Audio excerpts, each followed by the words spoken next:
teman-teman yang ada di live YouTube, tolong dong di like sama di subscribe. Gila lu.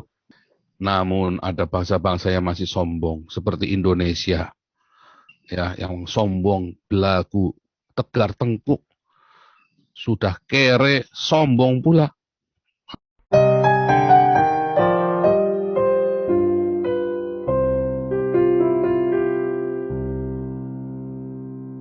Lalu terima kasih Bung Ramsi, Bro Ramsi. Mungkin hari ini kan sedang heboh di Israel, dan kami di Indonesia tuh kadang tidak mengerti informasi yang sangat jelas. Barangkali bisa bantu Pak Paul dengan kami semua yang ada di Indonesia dan seluruh yang hari ini ada di YouTube sekitar 4.000 lebih. Apa dan mengapa dan kira-kira apa dan ke depan kira-kira apa dari persoalan yang hari ini terjadi di Israel. Mungkin ditambahkan sama Pak Paul, silakan. Ya, mungkin cerita dari asal-usulnya dulu ini ya, pemicunya konflik yang bulan Mei ini. Shalom semua, lebih baik dengar dari saya. Siapa aku, siapa orang Yerusalem. Tahu sejumlah besar orang Israel adalah orang asing yang baru datang dari luar negeri, mulai kembali setelah 2000 tahun. Kalau kami sendiri atau keluarga saya sendiri adalah keluarga asli, bukan Jordan, seperti Pak Kasdin katakan, tapi kami punya paspor Jordan. Bedanya apa? Bedanya ingat, negara Israel didirikan tahun 1948. Dan kami orang Yerusalem asli, keluarga Yerusalem asli.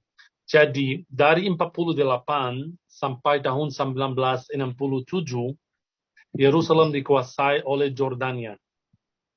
Jadi orang-orang Yerusalem punya paspor Jordania, walaupun mereka adalah orang Palestina. Saya sekarang berbicara tentang Palestina, kenapa? Karena masih Israel belum masuk. 67 Israel bersatu kota Yerusalem. Bapak Ibu tahu ada perang besar namanya perang 6 hari. Israel menaklukkan 5 daerah besar, dataran tinggi Golan, Gaza, Jalur Barat, Yerusalem, dan Sinai. Jadi salah satunya adalah Yerusalem Timur. Sebelum 67 ada Yerusalem Timur, ada Yerusalem Barat. Tapi 67 tidak ada lagi. Seluruh Yerusalem namanya Yerusalem ibu kota Israel. Ini bedanya. Tapi orang-orang yang sudah tinggal di daerah Jordania, Yerusalem, yang maksudnya Yerusalem Timur, setelah Israel bersatu Yerusalem, jadi mereka sudah punya 2 paspor lagi. Paspor Israel, paspor Jordania. Kami bukan Jordania. Kami lahir di sini, di Yerusalem. Tapi punya paspor Jordania karena kami adalah orang Yerusalem Timur sebelum tahun 67. Yang tanya soal saya orang Yahudi, aku bukan Yahudi, aku Kristen Arab. Arab itu bangsa, bukan agama. Di Israel ada Yahudi Arab juga. Kalau yang tanya atau papa yang tanya, bagaimana ada Arab Kristen? Ya, karena Arab, kami pakai bahasa Arab. Ada Yahudi yang pakai bahasa Arab. Karena Arab itu bangsa. So, jadi kalau jalan di Yerusalem, di Nazaret, di mana-mana, dengar bahasa Arab tidak artinya yang berbicara itu adalah Muslim. Karena di sini orang Arab Kristen, orang Arab Yahudi masih pakai Assalamualaikum. Assalamualaikum itu apa? Itu adalah Shalom Aleichem dari Ibrani. Dan dalam firman Tuhan, kalau baca firman Tuhan dalam bahasa Arab, di Lukas 1 ayat 26, Tuhan berkata kepada Bunda Maria di Nazaret, Assalamualaikum. So, jadi jangan kaget kalau ada Assalamualaikum antara orang-orang sini. Aku tahu ceritanya di Indonesia beda. Kalau dengar nama Arab artinya harus itu Muslim. Di sini beda. Ada Arab Kristen, ada Arab Yahudi, ada Arab Muslim. Keluarga saya aslinya dari Betani. Dan nama saya Ramzi, aslinya Ramzi Lazarus. Jadi kami dari Betani, kemungkinan besar juga kami adalah keturunan Lazarus. Aku tidak tahu sendiri, karena sudah jauh ini, tapi kemungkinan besar yang aku tahu kami berasal dari suku Yahudi yang namanya Benyamin. So, jadi dari suku Benyamin, sekarang tidak susah untuk ngerti kamu dari suku apa. Ingat, Bapak Ibu, orang Yahudi sudah campur, darahnya sudah campur sampai seluruh dunia mulai kembali lagi. Puji Tuhan, hari ini 12 suku Israel udah kembali. So, jadi biasa kalau di Indonesia, ya Anda dari kota mana? Oh, aku orang Bandung, aku orang Jakarta, aku orang Surabaya. Di sini orang mulai, kamu suku apa? So, jadi kalau jalan bisa ditanya, kamu suku apa? Benyamin atau Yehuda atau Naftali atau Yusuf atau yang lain. So, jadi ini sudah biasa di Israel. Karena kami sudah tahu, ngerti rootnya dari mana, darahnya dari mana. So, salam kenal buat semua. Aku tour guide di Israel, tour guide Kristen. Aku juga evangelist di gereja yang namanya gereja Calvary. Kami punya 12 gereja. Di sini sekitar 8 gereja underground. Karena kami ajarkan Yahudi dan Muslim tentang Kristus. Puji Tuhan, banyak juga hari ini Yahudi dan Muslim sudah percaya, khususnya Yahudi yang namanya Mesianik, banyak orang Mesianik. Di Israel ada sekitar 200 gereja underground Mesianik di Israel. So, jadi muatan firman Tuhan digenapi semua, Israel harus didirikan. So, kalau ada pertanyaan tentang situasi sekarang di Israel, aku siap untuk jawab Bapak Ibu. Mengapa harus underground gereja di Israel, sedangkan kita di sana kan kekristenan kan cukup bisa diterima, toh? Mengapa harus underground gerejanya? Itu sangat bahaya. Itu mudah untuk bicara kepada orang Indonesia. Kenapa harus ada gereja underground? Karena itu sangat bahaya untuk ajarkan Muslim dan Yahudi. Harus tahu bedanya antara Yahudi dan Kristen. Yahudi mereka masih menunggu Mesias. So, jadi tidak mudah untuk bicara depan mereka tentang Kristus. Itu adalah Mesias perjanjian lama. Ada banyak yang menolak orang Kristen di sini. So, jadi kalau itu untuk ganti agama juga, untuk ganti agama di Israel itu sangat masalah besar di sini. Kalau kamu ada banyak seperti gereja saya, banyak Muslim, aslinya Muslim maksud saya, sudah dalam gereja, tapi mereka masih ikut berpuasa Ramadan, mereka masih sholat, mereka masih ikut ke masjid, karena depan keluarga mereka itu susah sekali untuk katakan aku percaya sekarang. So, jadi juga gereja, kalau saya berbicara, satu gereja untuk kami ada di Gaza. Tahu di Gaza itu Hamas. Dan itu sangat susah untuk berdiri gereja umum, bangunan gereja di Gaza. So, kalau saya katakan underground, artinya mereka kumpul dalam rumah, mereka berdoa dalam rumah, dan mereka harus hati-hati, karena kalau ada yang dengar suara mereka, atau tahu ini adalah gereja, itu sangat bahaya buat mereka. So, itu seperti gereja di Pakistan, gereja di Afghanistan, Israel masih sama. Ya, mungkin kalau saya bicara tentang Israel itu sedikit lebih mudah kalau Mesianik, tapi di daerah Palestina itu susah sekali.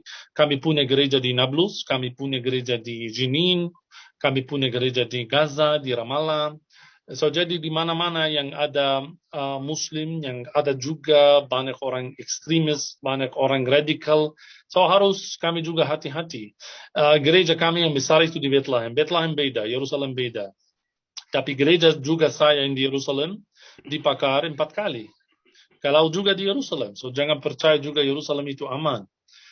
Sekarang kami sewa di YMCA karena tidak ada ruang buat kami untuk berdoa. So, jadi kami berdoa di YMCA Yerusalem. Di Bethlehem gereja besar, gak apa-apa karena Bethlehem Palestina Kristen atau campur, tapi mayoritas ada juga orang Kristen. So, jadi lebih mudah di Bethlehem. Bethlehem itu bukan underground, Yerusalem bukan underground, tapi di tempat yang hot, yang ada fire underground.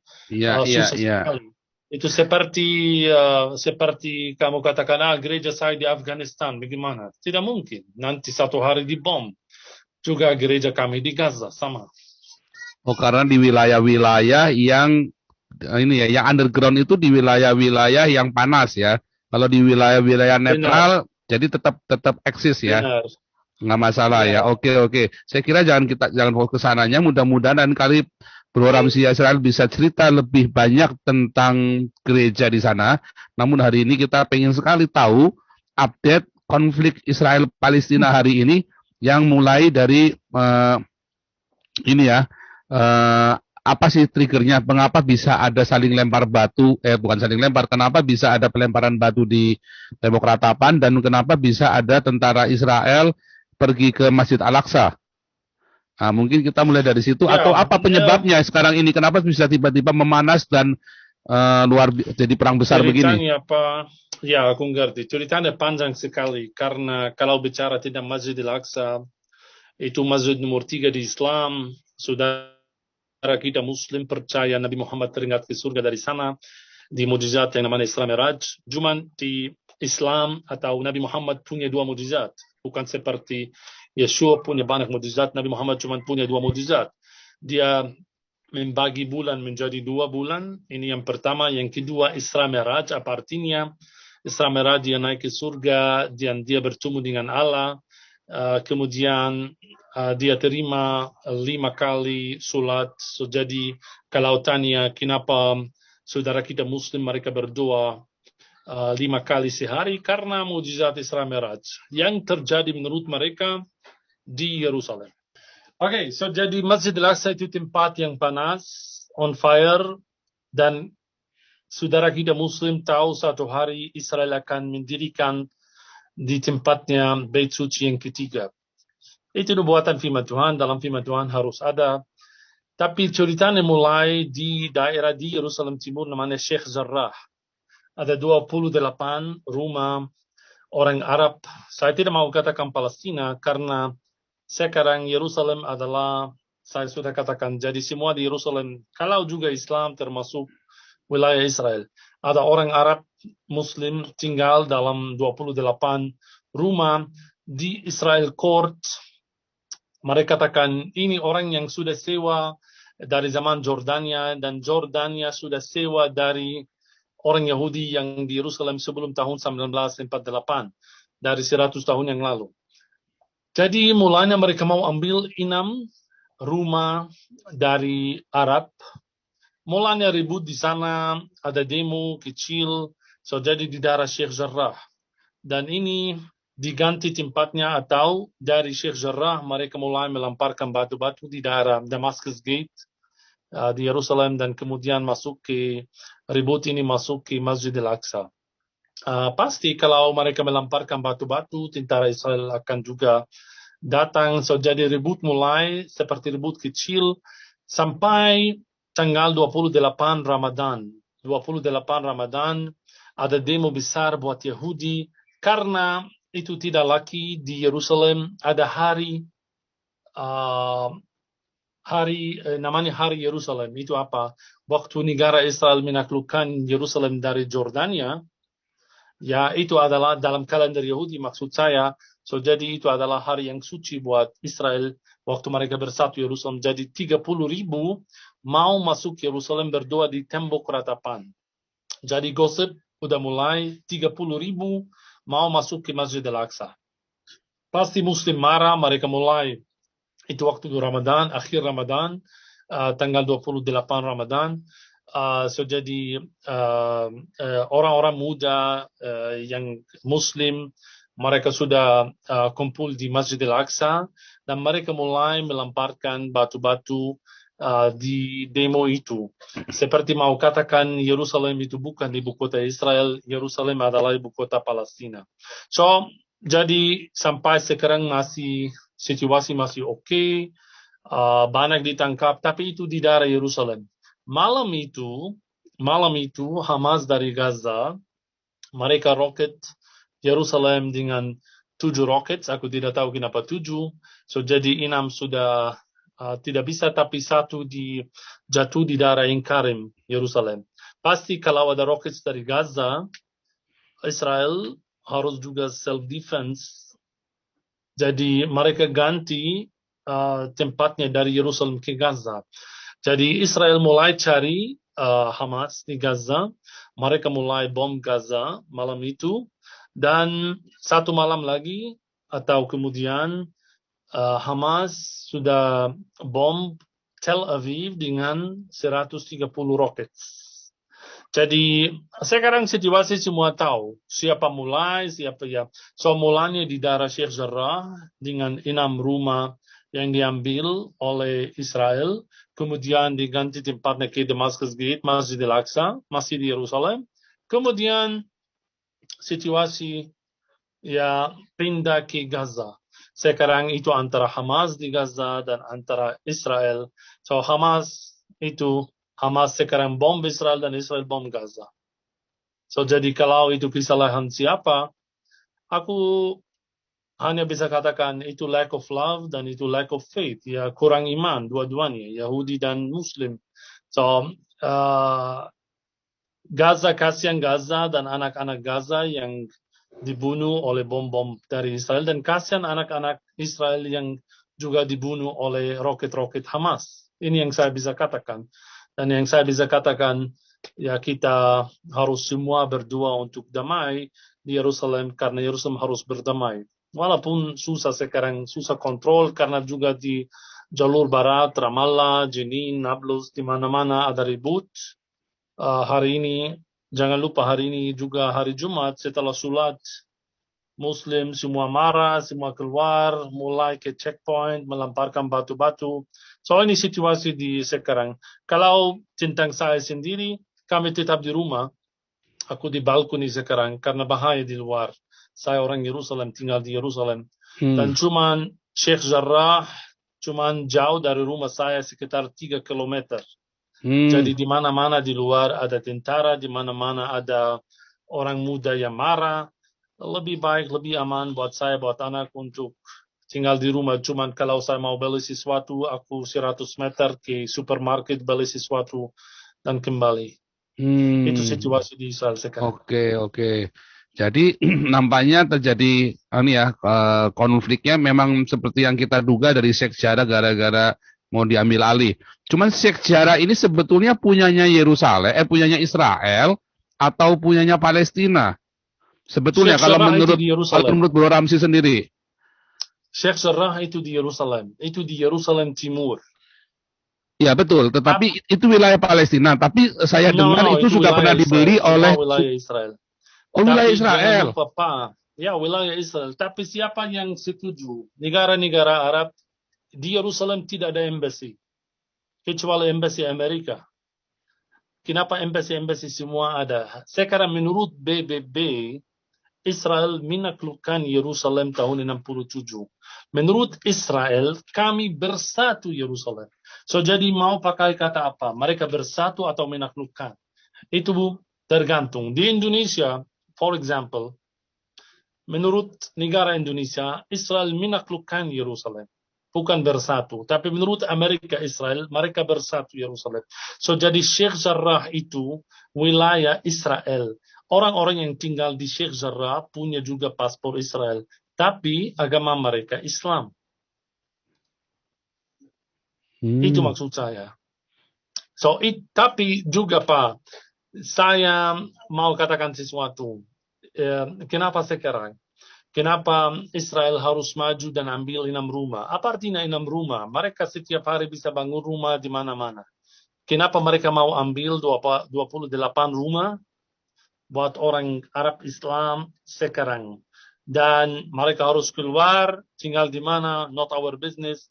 So, jadi, aku mau katakan, juga ada Israel interest untuk konflik ini. So, mulanya di Sheikh Jarrah harus berdamai, oke, di court. Apa artinya? So, harus sabar. Kenapa waktu Ramadan juga?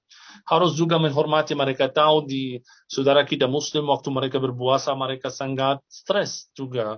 Mereka mudah ribut. So, jadi kenapa mereka beli waktunya Ramadan untuk ambil 6 rumah ini? By the way, di Israel Court, isu ini dari tahun 2009. Jadi sudah lama. Bukan baru. Tapi kenapa isunya keluar hanya bulan ini?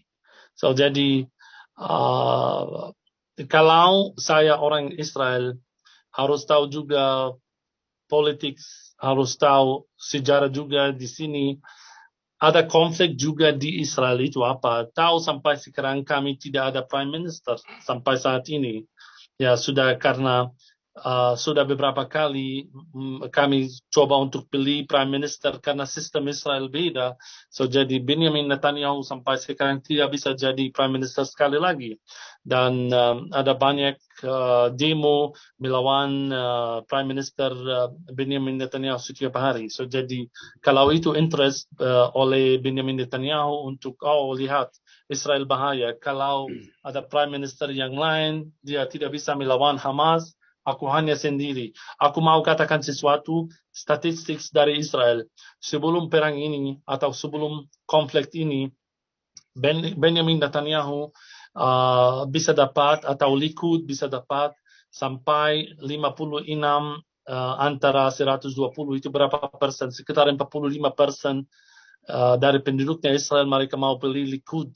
Tapi dari kemarin sendiri sekitar 80% Israel mau pilih Likud lagi. Kenapa?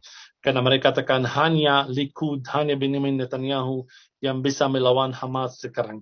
Maksud saya begini, so jadi kalau konflik ini itu adalah interest dari Israel juga, ya mungkinan besar. Kenapa keluar sekarang? Ya karena mereka akan dapat sesuatu. Dan mereka berbicara tentang Israel jatuh, tidak mungkin Israel jatuh. I tell you, Israel sangat kuat, sangat kaya. Jangan takut, ada yang bayar buat Israel semua. So jadi kalau ini di perang ini ekonomi Israel akan jatuh, tidak mungkin. Selama corona 1 tahun, Israel berdiri, tidak rugi, selalu berdiri.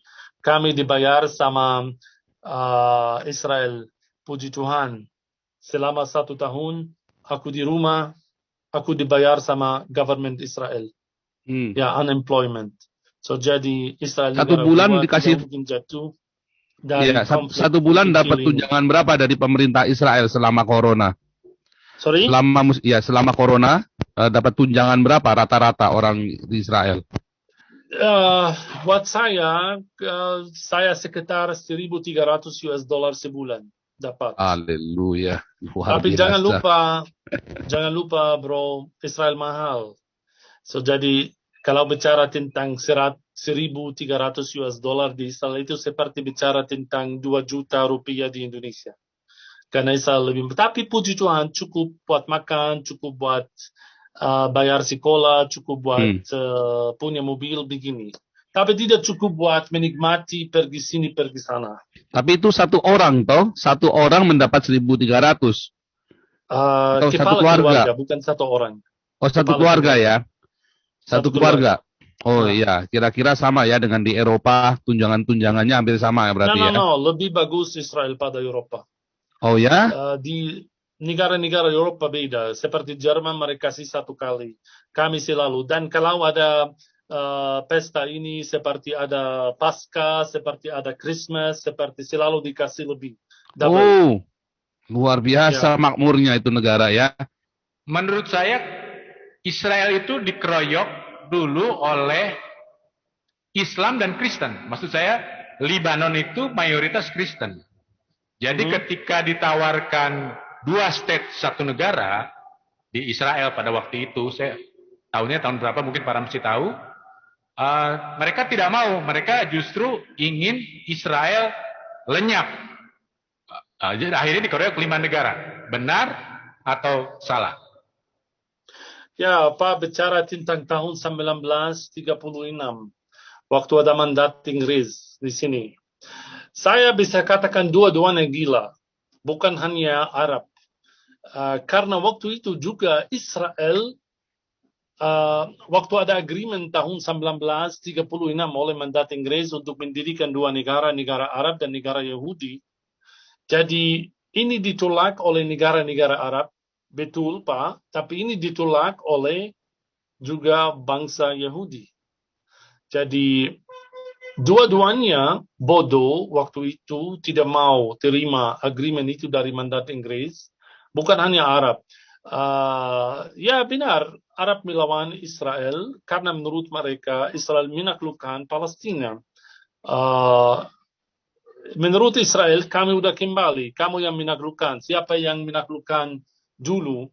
Karena menurut mereka bangsa Islam ini masuk abad ke-7, sebelumnya tidak ada. Sampai tahun 70 ada Yerusalem adalah Judea, Yerusalem adalah Yahudi.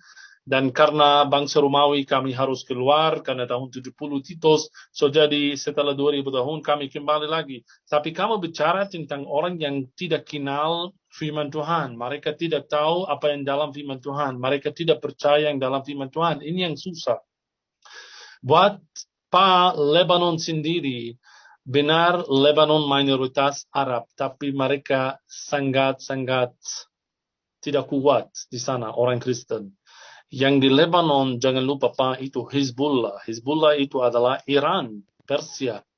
So jadi tentara Lebanon, benar. Lebanon itu mayoritas Kristen, presiden Kristen, tapi tentara dari Iran. Itu beda kalau bicara, maksud saya kalau Iran itu Muslim, Syiat Muslim, yang selalu melawan Israel. So bukan masalah orang. Kalau itu orang Kristen sangat berdamai. So jadi lihat sekarang konflik orang Kristen di Israel. Kami nonton aja. Kami hanya berdoa dari jauh.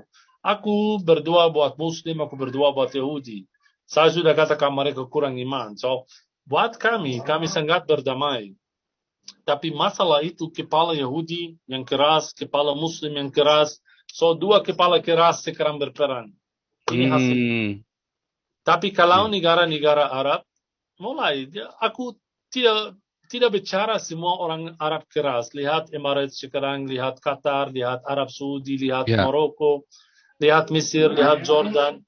Jadi ada beberapa negara Arab yang sudah mau terima Israel, yang sudah mau berdamai sama Israel.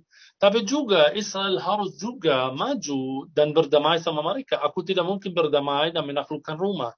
So jadi harus ada sacrifice, selalu harus ada sacrifice. Tidak mungkin ada damai dan tanpa sacrifice. Oke, Israel harus juga mengorbankan settlements yang atau keluar dari jalur barat buat orang Palestina, keluar dari.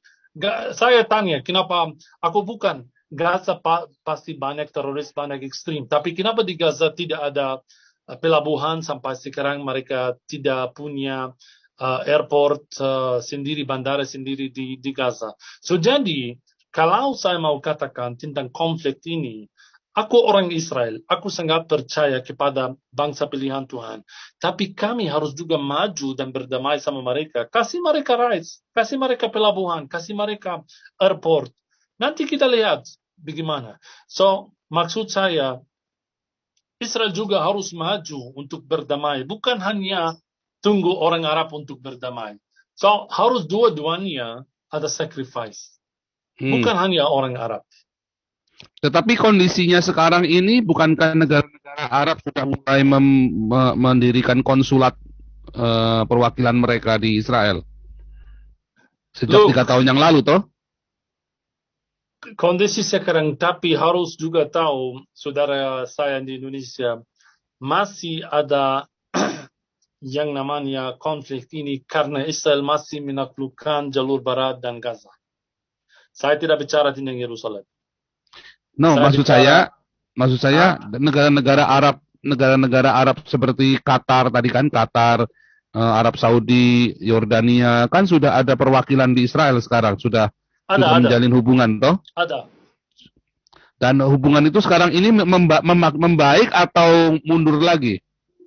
No, ini orang-orang yang nonton sekarang. So, kami belum dengar dari Emirates, kami belum dengar dari Arab Saudi, dari Mesir, dari Jordan. Hari ini ada demo-demo di Jordan, tapi mereka mau masuk, tahu buat saudara kita Muslim ada yang namanya jihad. Banyak sekarang orang mau jihad, masuk Israel buat jihad, tapi pasti border tutup.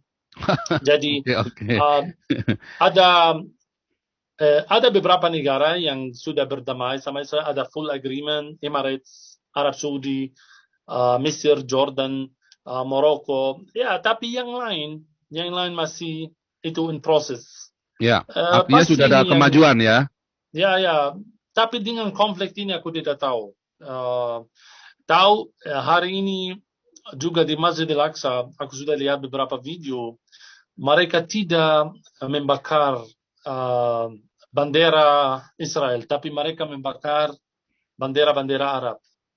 Jadi Oh, orang-orang juga marah sekarang sama Arab. Kenapa, bagaimana kamu ada agreement damai sama Israel dan kami di Yerusalem begini? So Masjid Al-Aqsa punya siapa? Kamu tidak percaya kepada Nabi Muhammad, kamu tidak percaya kepada Isra Miraj. So begini.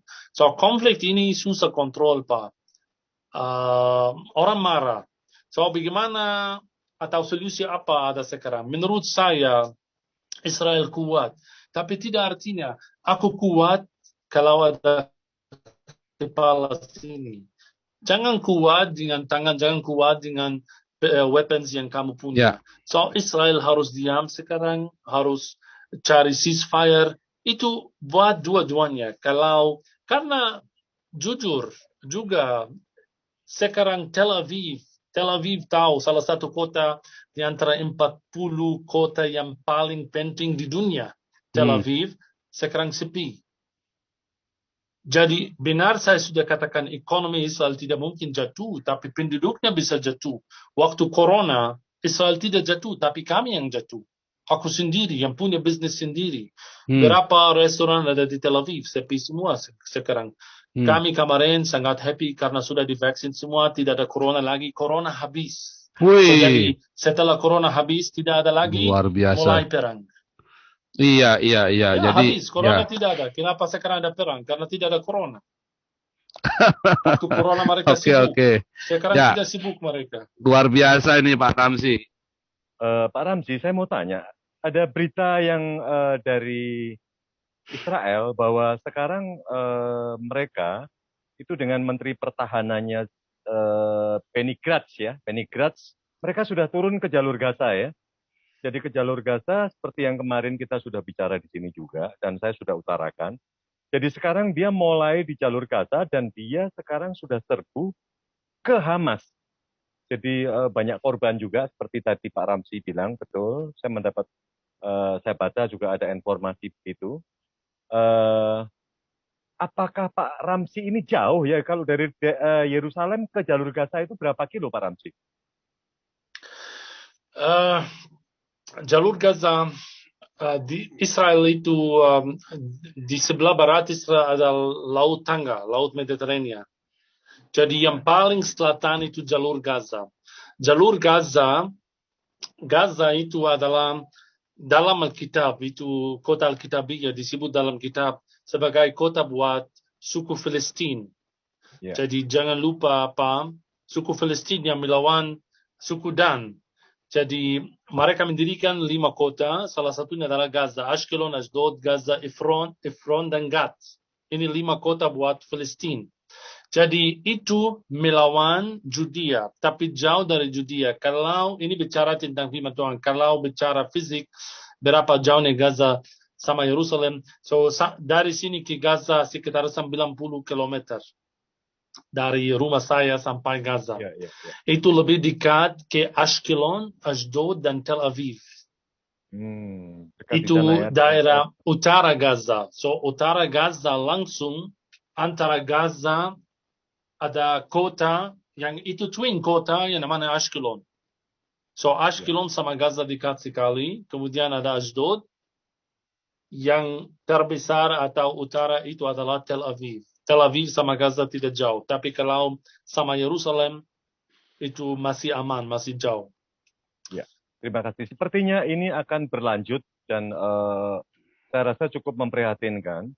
Karena Benny Gantz, Menteri Pertahanan Israel, hari ini dia berkata bahwa perang di jalur Gaza itu baru dimulai. Jadi mereka bilang bahwa ini adalah baru permulaan. Dan menurut Benny Gantz berkata bahwa tujuan menyerang atau menghabiskan Hamas ini adalah tujuan perdamaian. Dia bilang bahwa ini adalah tujuan perdamaian karena kalau tidak dihabiskan itu Hamas, akan terjadi terus-menerus suatu peperangan atau bentrokan. Pihak dari Hamas, pimpinan Hamas si Ismail Haniyah, dia sudah berkata, ini sepertinya dia sudah ketakutan dia berkata kepada Amerika juga, dan dia berteriak kepada Soviet, kepada Rusia, tapi sepertinya tidak mendapat tanggapan. Dia berkata bahwa dia pengen mengakhiri pertempuran ini. Karena dia sudah merasa pelurunya dia ini sudah hampir habis, sedangkan dia sekarang ini diporak-porandakan oleh Israel. Karena Israel, mengapa Israel turun ke Gaza? Karena dia mau menembak dengan sasaran yang tepat. Jadi dia kalau melalui udara, kemarin dari Israel langsung ke Hamas itu ada percikan-percikan, mungkin ada roket-roket yang gagal atau yang gagal tidak tepat. Tapi sekarang dia jalan di jalur Gaza dengan tujuan dia mau menghabisi Hamas. Karena kalau tidak dihabiskan, tidak ada perdamaian. Nah ini, saya melihat bahwa si pihak Hamas sudah ketakutan, tapi pihak bahwa Benyamin, dia dengan Menteri Pertahanannya si Benny Gantz, dia tidak mau berhenti sebelum Hamas habis. Nah, ini apakah memang sebelumnya itu suka terjadi? Katanya suka terjadi bahwa Hamas itu nembak roket ke Israel. Ada masalah sedikit, roket itu ditembak ke Israel. Apakah itu informasi itu Pak Ramzi dapat? Terima kasih, Pak. Ya Pak, yang Anda berbicara itu politik. Aku percaya politik itu semua bohong. Jangan percaya politik. Saya mau percaya orang-orang seperti saya yang tidak ada interest, yang bicara ini. Politik itu bohong besar. Ini bukan perang pertama antara Hamas dan Israel. 2009 ada perang, 2012 ada perang, 2014 ada perang yang tahan 50 hari, dan sekarang 2021. So harus kita belajar dari sejarah perang ini. Ini bukan perang yang pertama. Setiap perang Israel katakan, kami tidak mau berhenti sampai selesai Hamas. Dan kami lihat Hamas lebih kuat. 2014 mereka katakan sama. Kami tidak akan berhenti sampai Hamas selesai. Hamas habis. Tapi Pak, percaya Israel dengan roket harus tahu sejarah jalur Gaza untuk ngerti kalau mereka bisa selesai Hamas atau tidak. Di mana Hamas? Hamas itu bukan beberapa orang yang mereka punya camp atau punya kampus di sana atau punya rumah di sana. Hamas itu adalah antara orang-orang, antara keluarga. So jadi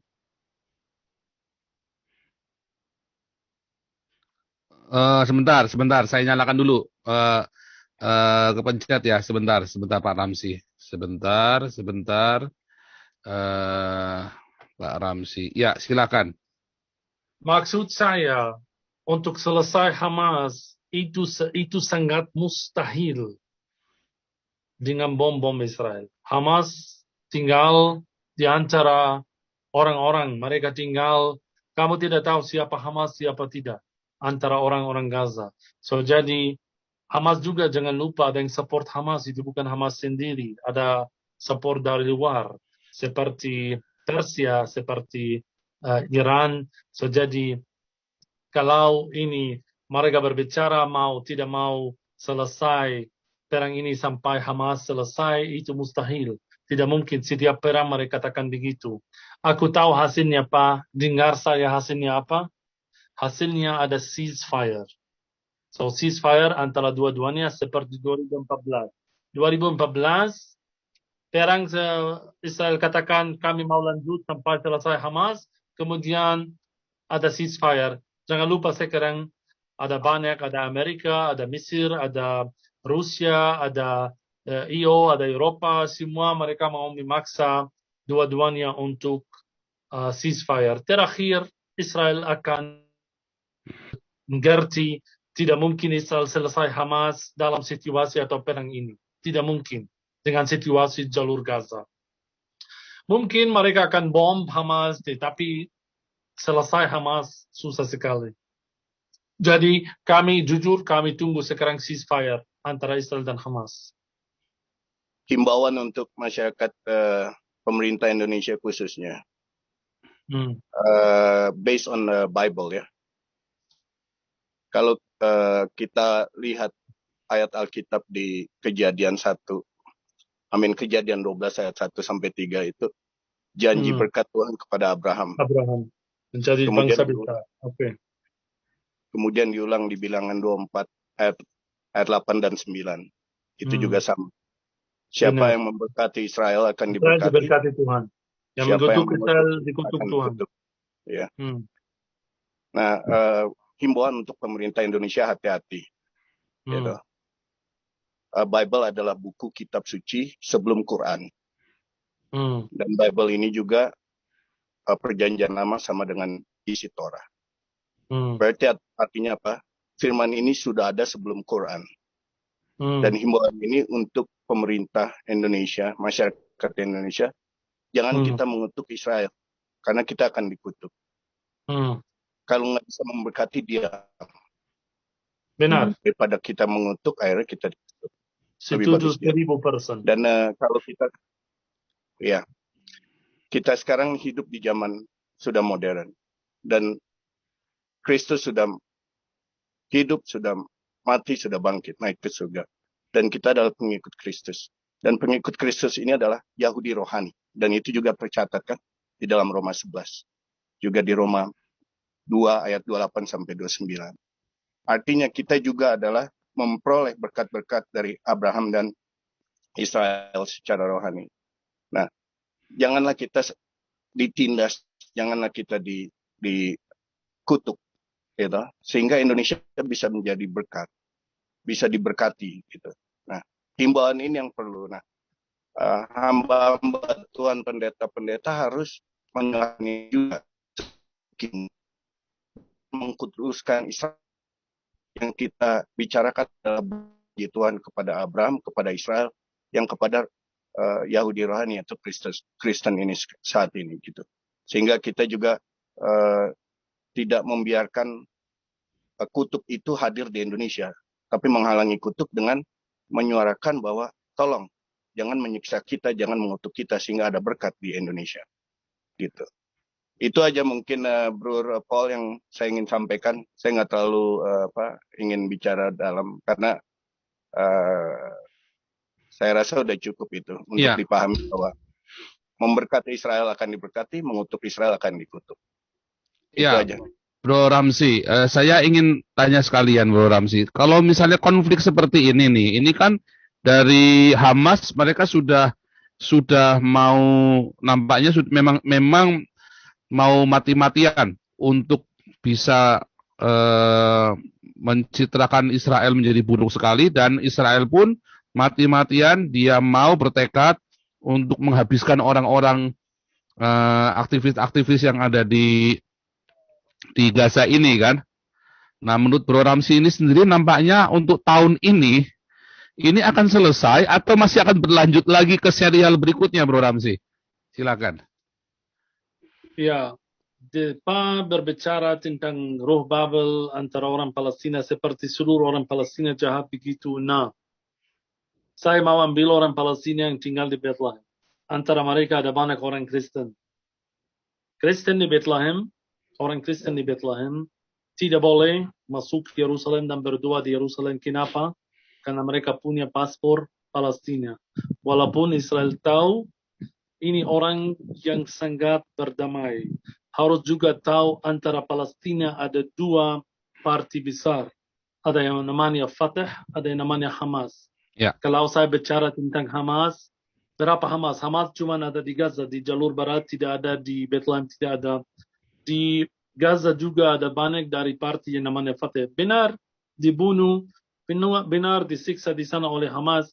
Aku tidak berbicara tentang Hamas sebagai Palestina yang bisa terima Israel. No, Hamas katakan dan direct, kami tidak mau agreement sama Israel, kami mau habisan Israel, kami mau membunuh Israel. Israel tidak ada sampai saat ini.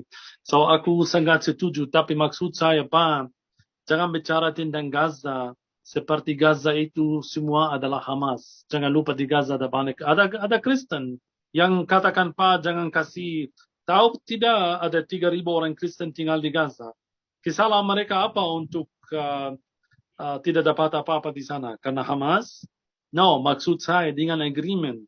Lihat, kalau Israel bisa agreement sama Palestina yang kuat, yang bisa selesai Hamas diri sendiri. Aku sudah katakan dengan bom Israel, mereka tidak bisa selesai Hamas begitu. Menurut saya, sebagai orang yang biasa, aku bukan orang politik, bukan. Menurut saya, tidak mungkin Hamas selesai dengan bom Israel di Gaza. So, menurut Pak apa? Mereka harus bom Gaza semua, 3 juta harus dibunuh. Waduh, enggak dong, jangan dong. Iya. Tidak mungkin begitu. Mm-mm. Roh Kristus harus kita ajarkan mereka begitu. Amin. Harus ada Ya. love. Menurut saya, waktu saya katakan buka berbatasan, tidak artinya buka berbatasan dan Hamas maju ke Israel dan mulai membunuh Israel. No, harus ada proses dengan negara-negara, harus ada ceasefire, harus ada yang masuk yang bisa bicara dengan Hamas. Siapa yang bisa bicara? Kalau yang bicara dengan Hamas harus di antara Arab sendiri. Kenapa sekarang sampai saat ini Presiden Palestina tidak kuat? Israel tidak mau kasih kekuatan ke Presiden Palestina. Menurut ada satu juga Pak, kalau ahli politik tahu tentang politik yang namanya Muhammad Dahlan, dia janji Israel kalau dia bisa dapat kekuatan dari Israel, dia bisa selesai Hamas sendiri. Maksud saya untuk cari sesuatu line bom. Israel sudah coba bom terus, sudah coba bom Gaza terus. Mereka sudah tutup Gaza terus. Tapi sampai kapan? Kami benar sudah bosan. Kami mau lihat damai yang benar. So tidak mungkin damai ini Israel bisa dapat dengan closure on Gaza, dengan seize on Gaza. Gaza harus dibuka. So kesalahan Hamas tahu berapa persen di Gaza Pak? Tidak sampai 5%. So jadi Gaza ditutup, Gaza mati sekarang karena cuma 5%. Kenapa menurut saya, kenapa kami tidak selesai 5% ini dan buka Gaza seperti biasa untuk kasih mereka pelabuhan, kasih mereka bandara, kasih mereka hidup yang biasa. Aku tidak mau mereka menjadi, tapi yang tahu orang Gaza tidak bisa keluar, orang Gaza tidak bisa. Bagaimana orang Kristen tinggal di Gaza? Aku juga ada kasihan sama orang Gaza yang Kristen, yang tidak boleh keluar. Kesalahan mereka itu apa? Karena mereka punya paspor Palestina dan karena ada reputasi Hamas di sana. So, bisa konflik ini selesai dengan sesuatu line bom. Ini maksud saya, tidak artinya, oke, buka berbatasan sekarang. Aku tidak katakan begitu. Aku katakan harus ada agreement, Hamas selesai, mereka ambil weapons dari Hamas, mereka bisa bicara dengan Hamas, pasti kalau ada agreement sama negara Arab, mereka bisa selesai Hamas. Mereka bisa memaksa Hamas.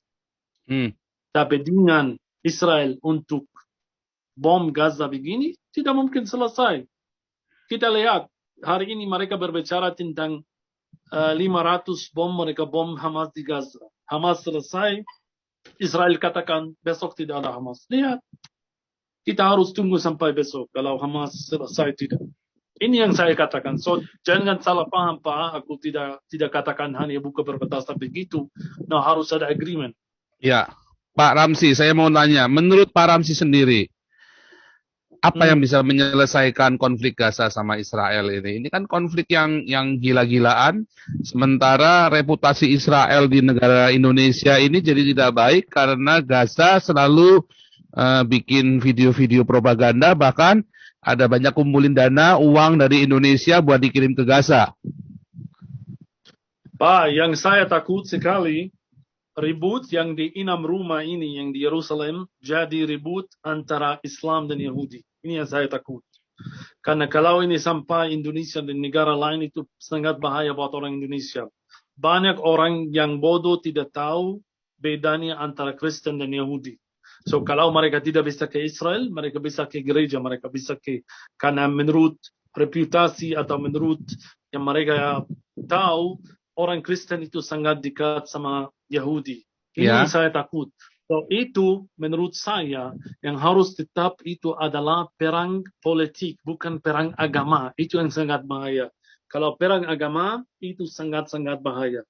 Aku berharap ada ceasefire antara dua-duanya, dan kalau saya sekali lagi mau katakan, kalau perang ini mau selesai semua, harus dua-duanya ada sacrifice. Dua-duanya harus ada kurban. Israel harus dengar orang Palestina, harus kasih kekuatan ke orang Palestina yang maksud saya seperti Fatah, seperti Presiden Palestina, mereka bisa selesai, mereka bisa bicara sama Hamas, mereka bisa memaksa Hamas. Ya, tapi begini untuk bom dan bom kembali dan ini tidak mungkin selesai. Pada Harus ada kenyataannya agreement. bisa apa enggak, Pak? Itu kan sulit sekali, Pak. Kalau Hamas disuruh mengalah, nggak akan mau lagi, Pak. Mereka Maka sudah itu, tekadnya memang bagaimana? Ulang lagi, Pak. Kalau Hamas disuruh mengalah, saya kira mereka nggak akan mau karena mereka sudah, walaupun mereka sekarang sudah terpojok, tapi mengingat dari mentalitas mereka yang sudah keras kepala begitu, bahkan negara-negara Benar, Arab saja sudah meninggalkan Hamas, malah sekarang mereka lontarkan ratusan rudal ke Israel. Kan orang Hamas dulu yang melempar rudal, bukan orang Israelnya, Pak. Yang melempar batu juga orang Hamas juga. Bagaimana Israel harus mengalah, Pak? No, kalau Hamas sendiri tidak mungkin mereka terima Israel. Aku setuju. Kalau untuk ceasefire masih bisa. Tapi untuk selesai Hamas, maksud saya bisa hanya dengan agreement. Hamas dapat uangnya dari mana? Dari negara Islam. Negara yang lain. Dari negara Islam kayak Indonesia. Persia. Syria dan Persia. Hezbollah dari dan Iran. Persia. Ya. So, kalau ada negara yang bisa bicara sama Persia, kalau ada agreement, percaya saya, Hamas tidak kuat. Kekuatan Hamas itu dari luar. So, kalau Israel dan UN dan Amerika bisa memaksa Persia untuk jangan support Hamas, Hamas akan selesai. So, kekuatan Hamas itu dari luar, bukan dalam Gaza. Maksud saya, oke, Hamas tidak mau bicara sama Israel, tidak mau agreement sama Israel, tapi bagaimana kalau kami selesai Hamas dari belakang, muter-muter, tidak usah direct ke Hamas. Ini yang maksud saya. So, kalau dengar, aku mau Bapak Ibu cari yang namanya Muhammad Dahlan. Muhammad Dahlan seorang Palestina. Tahu dia janji Israel bagaimana? Dia tinggal di Emirates sekarang, tidak bisa kembali ke sini karena Israel. Tapi dia janji, kasih saya 1 bulan, kamu akan dengar nama Hamas dalam sejarah. Hanya dalam sejarah. Bagaimana? Dia orang Palestina, dia bisa bicara. Orang Israel susah bicara sama Hamas. Agama beda, bahasa beda, background beda. Tapi yang bisa bicara sama Hamas, yang bisa memaksa Hamas, dari orang Arab yang Muslim sendiri. Muhammad Dahlan, dia udah siap untuk selesai Hamas. Dia janji 1 bulan, kamu akan dengar nama Hamas dalam buku sejarah. So ini maksud saya. Presiden Palestina, minta maaf, Mahmud Abbas, dia di Ramallah, tidak bisa keluar. Kalau dia mau ke Bethlehem untuk ikut misa Christmas, dia harus dapat izin dari Israel. Kenapa sampai sekarang? Kamu sudah ada agreement Oslo sama orang Palestina. Dan masih sampai sekarang kamu janji untuk kasih mereka sesuatu. Sampai sekarang mereka tidak dapat apa. So maksud saya harus ada juga sacrifice, Pak. Harus ada kurban dari Israel. Kami mau maju. Kami mau dapat seperti kurban antara mereka dan negara Arab. Kenapa bisa sama Emirates? Tidak bisa sama orang Palestina. Kenapa bisa sama Jordania? Dari tahun 1994 sampai sekarang tidak ada masalah. Kamu lihat Pak, sudah masuk Israel. Dari Eilat sampai utara, berbatasan Israel dan Jordania, tidak ada satu tentara. Jadi maksudnya Pak Ramsi, kalau Israel bisa pendekatan terhadap Iran, seperti yang kemarin berusaha dilakukan, kan mau kirim air ke Iran itu kan, mau kirim teknologi, membuat air, tapi terus ditolak sama Iran, toh? Benar. Karena Irannya memang ada, ya?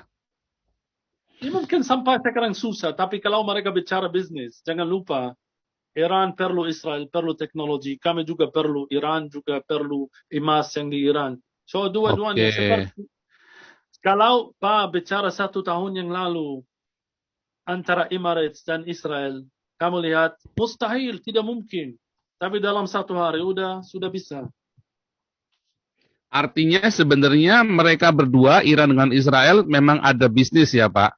Walaupun secara politik mereka berperang ya. Kalau aku jujur sama Pak, semua ada bisnis. Jangan percaya. Sama Indonesia juga ada bisnis. Kalau ke Kaisaria, ya listrik yang di Kaisaria ini, batu bara yang di Kaisaria semua dari Indonesia. So bagaimana? So semua ada bisnis. Saya sendiri udah bawa beberapa grup dari Indonesia. Oke. Ya, standar VIP ini sedang apa? Mereka jual dan beli di Tel Aviv. So di bawah meja semua bisa. Oke, ini lanjut dulu nih ya dari pemirsa dari Zomer. Lisoy, Kak Lisoy silakan. Oke, Pak Paul, salam, Pak Paul. Shalom. Salam Pak Ramzi. Shalom Ibu. Pak Ramzi, mungkin Pak Ramzi tahu ya negara kami seperti apa dalam mengutuk Israel. Mulai dari rakyat sampai pejabat-pejabatnya. Itu banyak sekali. Nah, malah lebih banyak kutukan terhadap Israel yang kami rasakan dibandingkan dengan kutukan terhadap teroris yang memenggal kepala saudara-saudara kita seiman. Ya, itu faktanya. Nah, saya pernah ke sana, ke Israel. Tour guide-nya dulu namanya Pak Moses. Nah, saya pernah ke sana. Ya, saya perhatikan di sana, gereja-gereja di sana itu yang sudah tua-tua maupun yang masih baru, sangat terpelihara, indah, bersih, ya.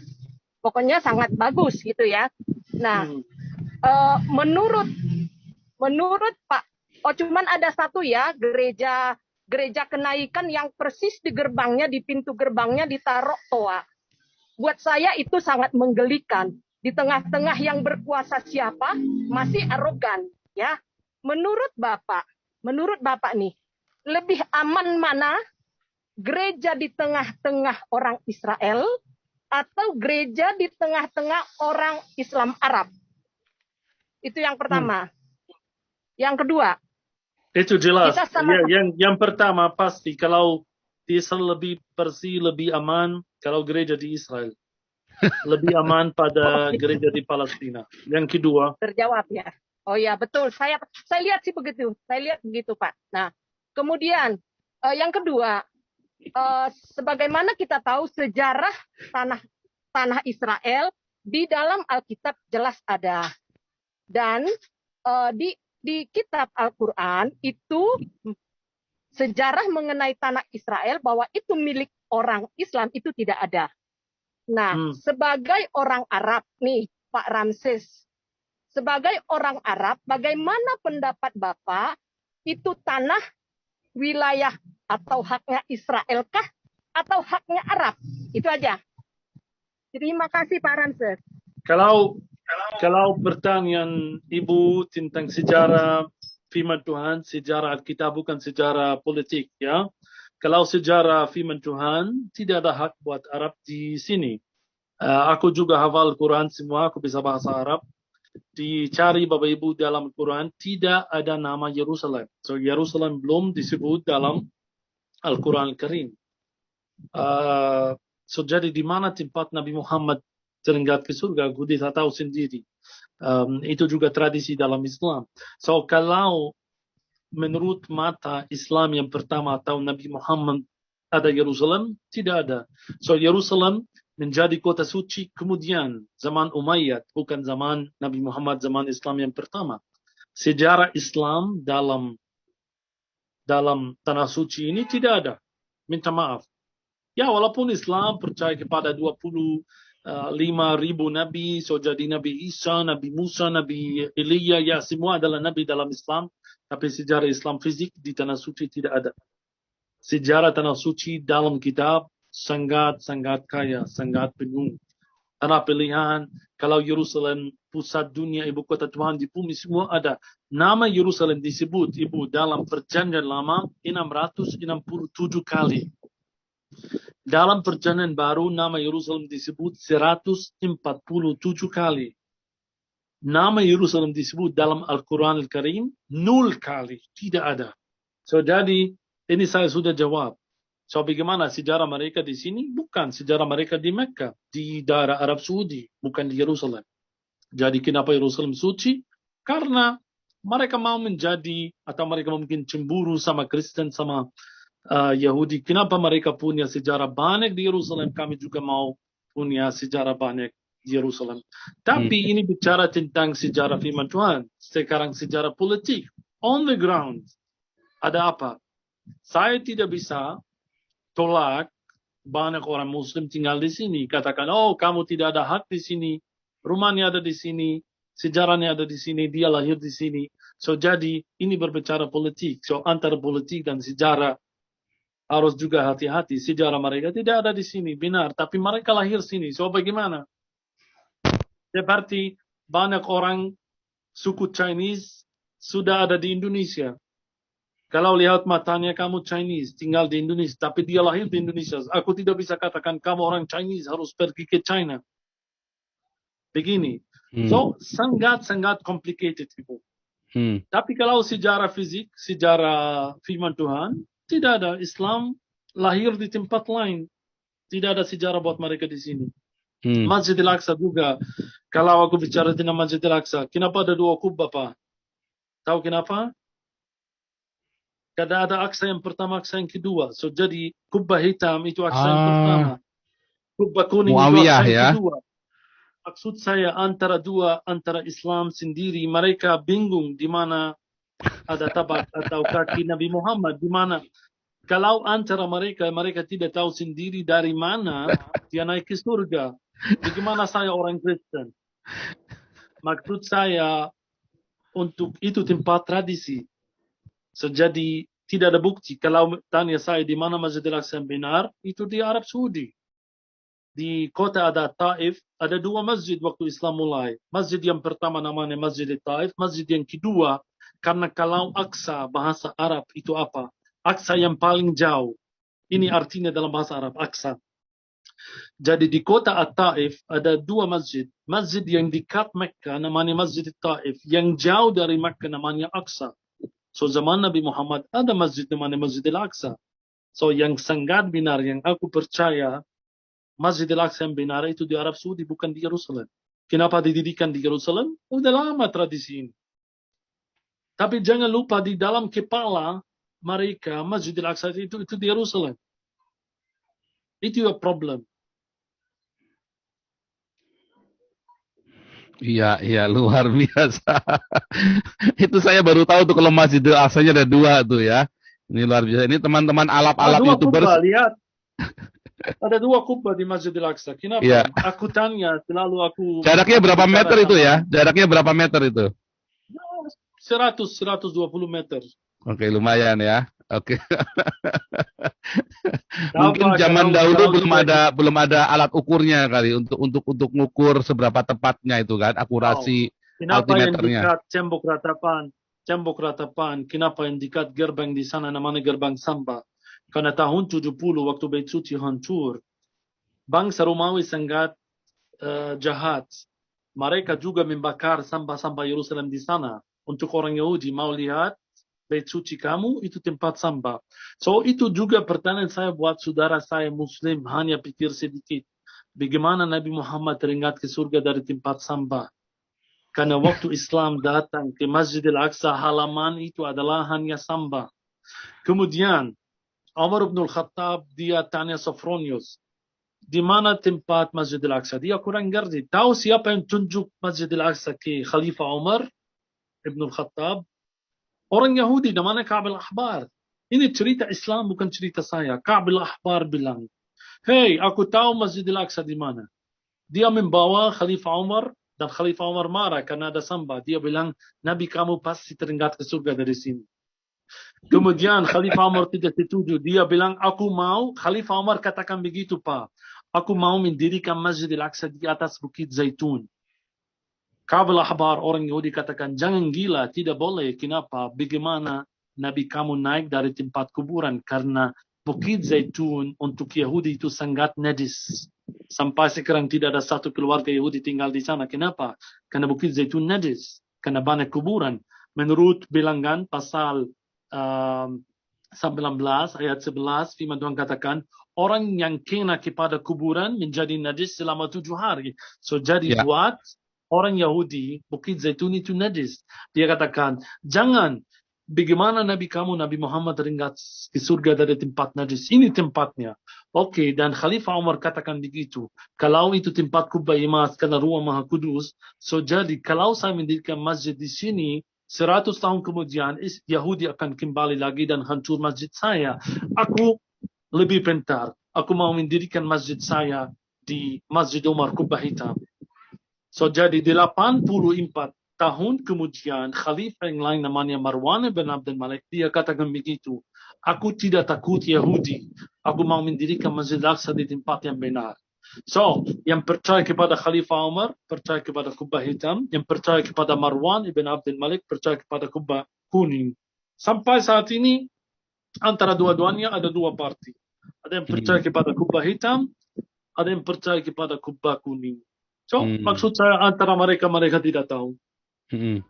Itu tradisi.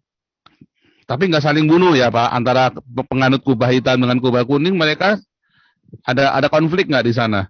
No, tidak sampai, karena kiblat mereka yang penting itu Mekah. Kalau kiblat mereka itu Kubah Kuning atau hitam, pasti kamu akan lihat bunuh diri.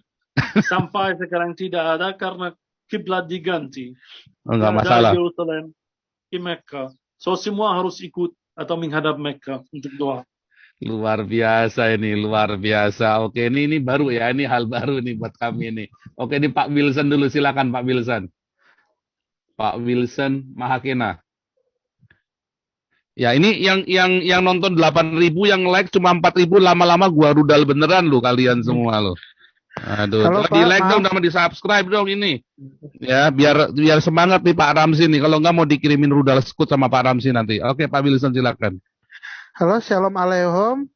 Mana fotonya nih, videonya nih? Lagi gelap, Pak. Aduh, gelap bener nih orangnya nih. Ayo. Ini gelap. Iya dong. Soalnya Pak Ramsinya udah nampak muka berani cerita begitu. Sekarang kitanya nggak berani. Ayo lanjut.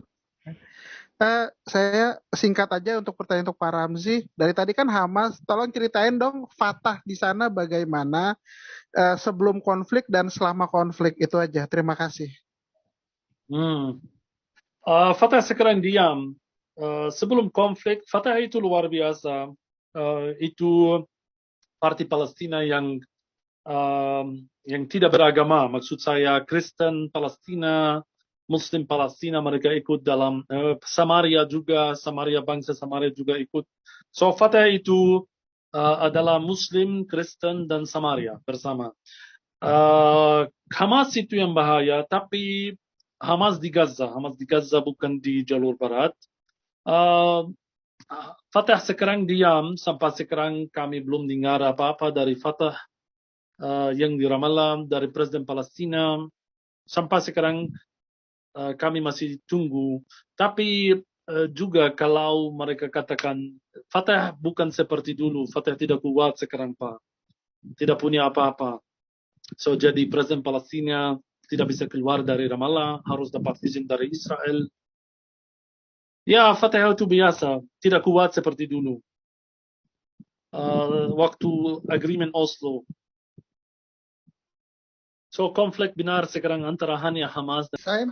Saya mau tanya, kenapa sejak dulu waktu Fatah masih kuat, setiap kali Fatah mau buat agreement dengan Israel, Hamas selalu sabotage.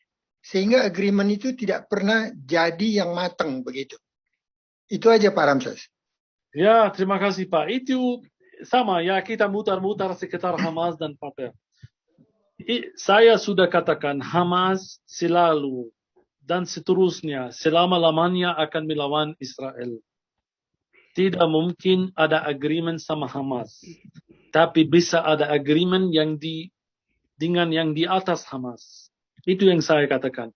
Hamas itu ekstrim Islam. Mereka mau membunuh selesai Israel. Selalu. Kalau ada agreement antara Fatah dan Hamas dan Israel, selalu dihancurkan oleh Hamas. Tapi pertanyaan saya, kenapa Hamas kuat? Karena Fatah tidak kuat lagi. Ini yang saya katakan, yang Bapak Ibu mungkin salah paham. Hamas kuat karena tidak ada Fatah lagi. Sekarang tanya orang, siapa yang lebih kuat, Hamas atau Fatah? 99% akan jawab, itu adalah Hamas. Kenapa harus begitu? Harus Fatah yang kuat. So, menurut saya, harus ada agreement yang kuat dengan Fatah, dengan Presiden Palestina, dan kemudian lihat Hamas mulai turun pelan-pelan. Ini yang saya sudah katakan. Maksudnya Fatah itu tidak kuat lagi karena memang nggak ada, atau karena kalah dengan Hamas, atau ada masalah apa nih? Fatah ini kenapa tiba-tiba hilang? Kan kalau Fatah ini yang membuat ada perdamaian, kayak dulu si Yasser Arafat kan bisa berdamai, sempat ada kejahatan yang cukup lama gara-gara si Yasser ini, toh? Itu masalah Oslo Agreement. Oslo Agreement ada beberapa kondisi, ada beberapa korban yang dari dua-duanya, tapi Israel tidak melakukan lanjut. Kalau Israel janji di Oslo Agreement tidak ada settlement atau settlement baru di jalur barat, ya hanya mereka melakukan apa? Mereka keluar dari Gaza waktu itu, tapi mereka atau tetap janji yang mereka tetap waktu Oslo Agreement mereka tidak melakukan. Sampai sekarang masih ada settlement, sampai sekarang masih ada banyak. Mereka juga janji harus ada agreement buat orang Palestina yang namanya refugees. Aku tidak katakan refugees harus kembali, tidak mungkin. Kembali bagaimana? Tapi sampai sekarang mereka masih tinggal di refugee camp di Lebanon, di Syria, di Jordan. So at least kalau kasih mereka uang atau saya tidak tahu, mungkin pindah negara ke Kanada atau yang lain. So jadi masalah Fatah sekarang tidak kuat karena mereka tidak dapat apa-apa dari Israel. Orang Palestina tidak kuat. Tentara tahu Pak, lihat orang Palestina tidak kuat sekarang, mereka tidak punya apa-apa. Bagaimana ada polis tanpa weapon, tanpa maksud saya polis Palestina, ada polis. Masih ingat Pak polis yang di Bethlehem depan gereja kelahiran? Tidak punya apa-apa. Bagaimana kamu ada polis yang tidak kuat? Bagaimana kamu ada damai kemudian? Bagaimana kamu ada security? Harus kamu kuat. Ada polis tanpa gun atau weapon? Tidak mungkin. So, polis Palestina, tentara Palestina tidak kuat. Orang Palestina tidak kuat. Fatah tidak kuat. Presiden Palestina, saya sudah katakan, kalau dia mau dari Ramallah pergi ke Bethlehem, harus dapat izin dari Israel. Ini yang membuat orang Palestina juga kaget dan tidak kuat lagi. Ini yang membuat juga Hamas kuat. Karena tidak ada government.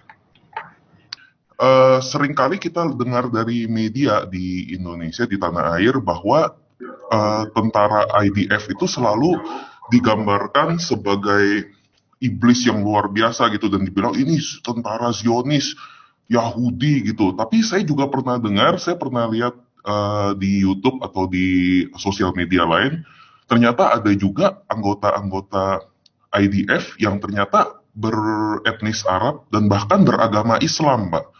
Kayak misalnya ada satu figur yang namanya Muhammad Kabia, itu kan suka diinterview ya, Muhammad Kabia, Bapak tahu ya, yang suka diinterview itu. Dia kan benar-benar orang Arab dan beragama Islam gitu. Dan saya juga pernah dengar kalau di daerah utara Israel, kalau nggak salah di Kiryat Shemona ya namanya ya, kalau nggak salah di sana tuh banyak sekali yang menghadap ke Syria, banyak sekali tentara-tentara IDF yang beretnis Druze juga, di mana itu Muslim juga gitu. Nah, pertanyaan saya, sebenarnya berapa persen sih dari tentara-tentara IDF atau kepolisian di Israel itu yang beretnis Arab dan terutama yang beragama Islam gitu, dan bagaimana mereka bisa mengkonsiliasikan tugas mereka sebagai tentara IDF untuk melindungi Israel, tapi juga secara bersamaan mereka kan beragama Islam, jadi pasti ada rasa was-was gitu ya, wah saya harus menembak Hamas yang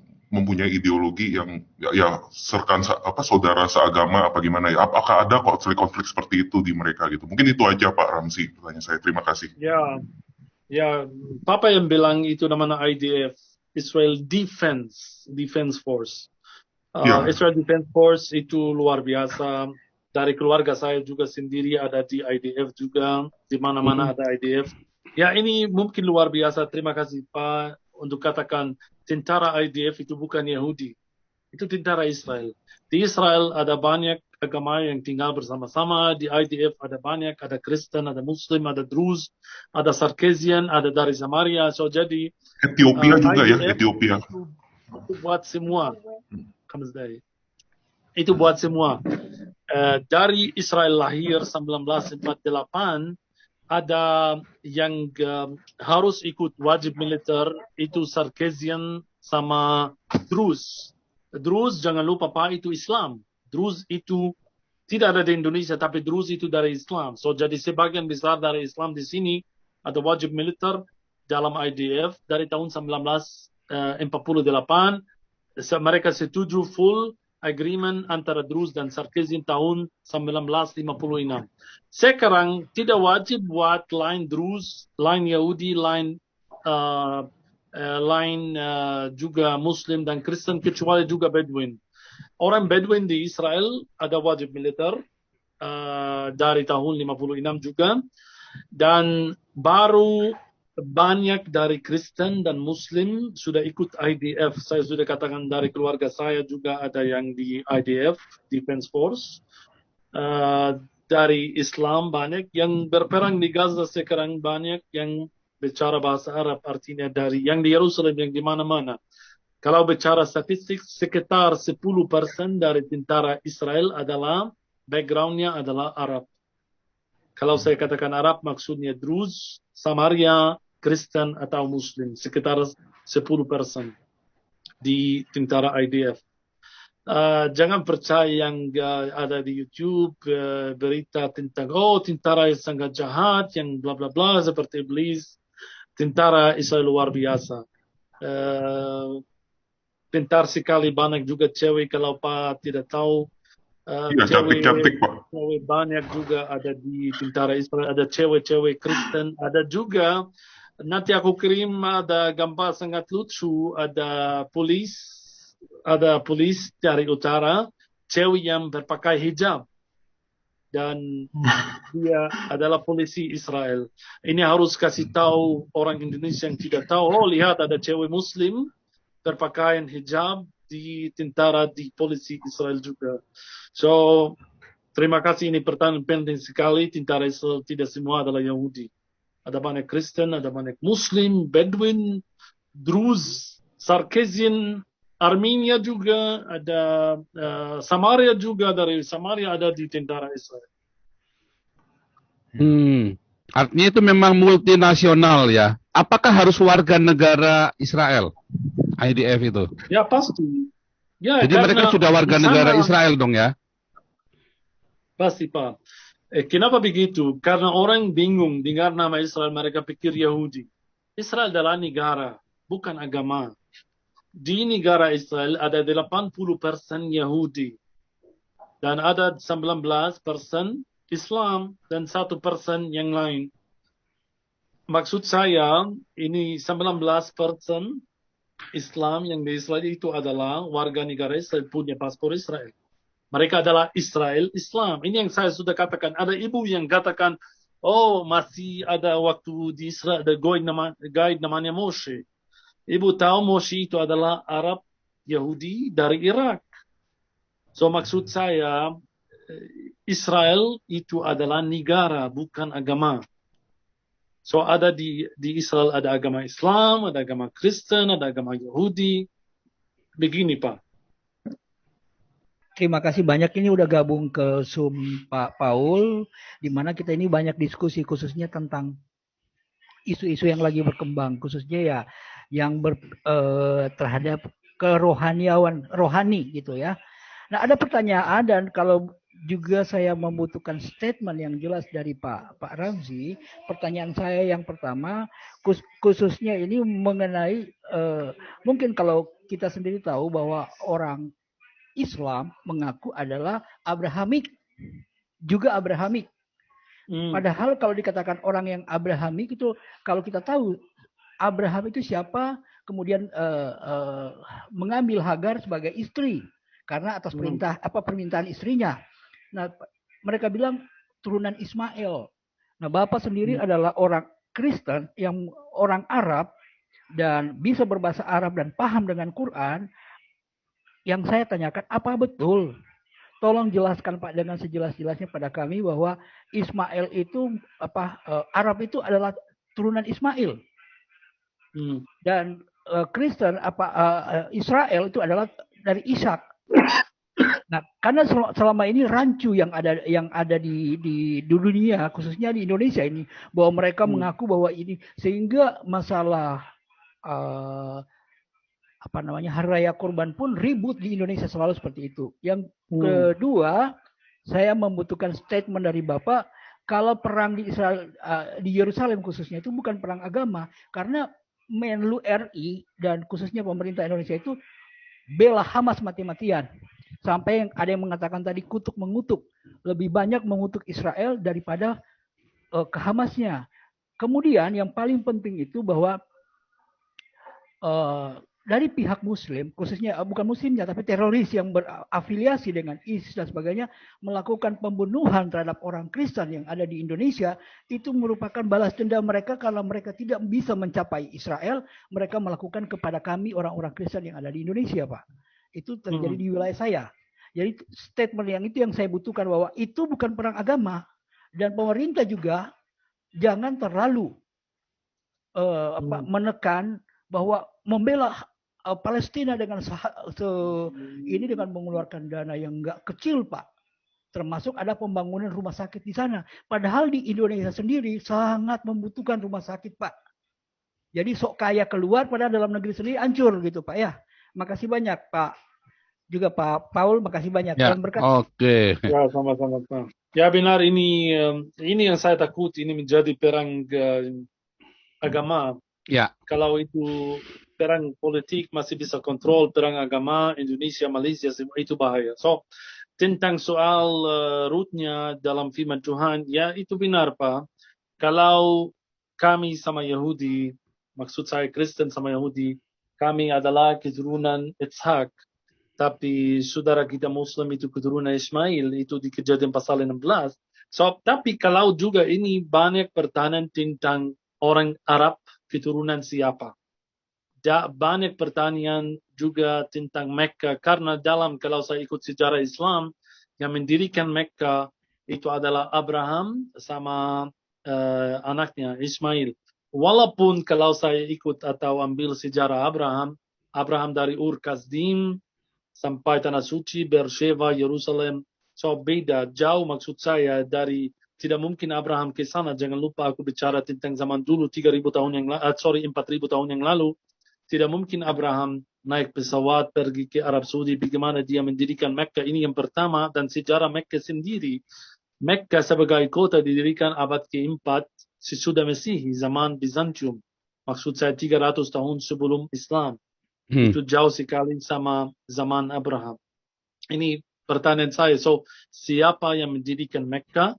Dan keturunan mereka Ismail atau tidak? Kalau saya ambil sejarah Ismail di mana? Itu masih di Tanah Suci, di Haran. Haran itu selatan, dekat Beersheba, selatan kota Yerusalem. So, jadi sejarah Ismail juga itu di Haran, sampai Mesir, sampai Haran sekali lagi. Maksud saya, itu jauh dari Arab Saudi.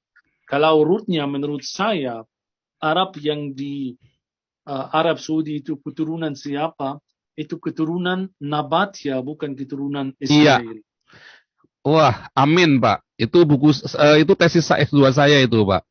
Sudah saya tulis bukunya bahwa Muhammad itu keturunan Nabatean, bukan dari Ismail. Ada juga beberapa bukti juga. Kalau tahu Pak, ini sekarang ada pertanyaan besar, kenapa 11 masjid yang pertama tidak menghadap Mekah tapi menghadap kota Petra. Ke Petra, Yordania. Ya, Petra Jordania, artinya Mekah yang pertama itu Petra. Atau aku tidak mau masuk dalam itu karena itu sangat panjang dan saya tidak bisa membuktikan apa-apa. Tapi ini tanya saya tentang keturunan Islam dari mana. Mereka percaya mereka adalah keturunan Ismail, tapi bukti sejarah katakan mereka adalah keturunan Nabat yang di Jordan atau Petra. Bukan cuman karena yang sekarang ini yang bertutur langsung adalah orang Arab yang bisa berbahasa Arab dan Kristen. Makanya makin memperkuat bahwa keyakinan yang diterangkan kemarin oleh Pak Paul itu sangat kuat, sinkron dan sejalan dengan yang diterangkan oleh Pak Ramzi, gitu loh Pak. Di Indonesia banyak orang memandang bahwa Israel itu adalah penjajah. Ya, jadi lebih banyak yang sebagian besar ya, terutama mereka yang Muslim. Tapi juga ada juga yang memahami sejarah berdasarkan Alkitab bahwa Israel itu tidak menyerobot, bahwa sebetulnya itu bagian pada zaman itu. Ya, pertama pasti kami sayang sama orang Indonesia. Israel sangat sayang sama orang Indonesia karena turis Indonesia punya duit, so jadi masuk sini bisa belanja, bisa. Jadi untuk hubungan sama Indonesia, kalau Indonesia maju, Pak Jokowi maju untuk berdamai sama Israel, pasti kami akan berdamai, tidak apa-apa. Kami juga suka pergi ke Bali, suka masuk Indonesia, suka punya juga bisnis di Indonesia, dan Indonesia bisa masuk sini seperti negara lain. Sampai sekarang tidak ada hubungan, tapi di bawah meja sudah ada. Mudah-mudahan aku sudah dengar kemungkinan besar sebentar lagi juga Indonesia akan berdamai sama Israel. Amin. I hope itu harapan besar Amin. buat kami. Sekarang ini bicara tentang Israel sebagai negara Yahudi. Sekarang bicara tentang Indonesia dalam firman Tuhan. Aku juga percaya ada sesuatu akan terjadi di Indonesia di akhir zaman, disebut dalam Matius pasal 24 ayat 27, ada sesuatu yang sangat ini buat saya waktu Tuhan Yesus berbicara tentang caranya akan datang dari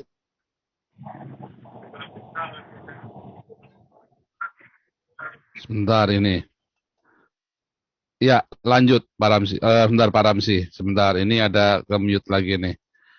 Mana tadi Pak Ramzi? Oke, silakan dinyalakan mikrofonnya. So, ayat ini sangat luar biasa dalam bahasa Inggris. Katakan, the lightning will come from the east. So, jadi kalau kami di sebelah barat, firman Tuhan katakan, the lightning of Israel will come from the east. So, jadi kalau bicara mungkin Bapak Ibu katakan, oh ini berbicara karena kami orang Indonesia. Tapi di sebelah timur ada, di Asia ada China, ada Malaysia, ada. So, kenapa kamu katakan orang Indonesia? Aku tidak tahu ini maksudnya siapa. Tapi juga di Yesaya pasal 46 ayat 11 katakan, the lightning will come from the east, dari negara yang lambangnya adalah burung merah besar. Seperti Garuda. Aku sudah masuk Indonesia 2017, cari burung merah besar tidak ada kecuali ada Garuda, ya pesawat yang di pesawat Garuda. Tapi jangan lupa Bapak Ibu, kemungkinan besar ini berbicara tentang negara Indonesia. Kenapa? Karena lambang Indonesia adalah burung Garuda.